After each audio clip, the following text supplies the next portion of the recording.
Hello everyone and welcome back to another tutorial from Tech for Gamers. In this video, I'm going to show you how you can change your banner on the Splitgate PC game.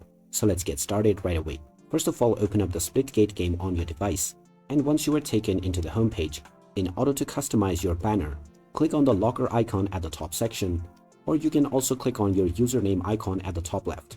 Either way, you will end up within the locker page.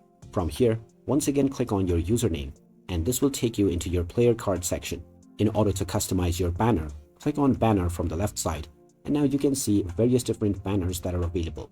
You can click on each one of these to see a preview at the right side of how it will look within your profile.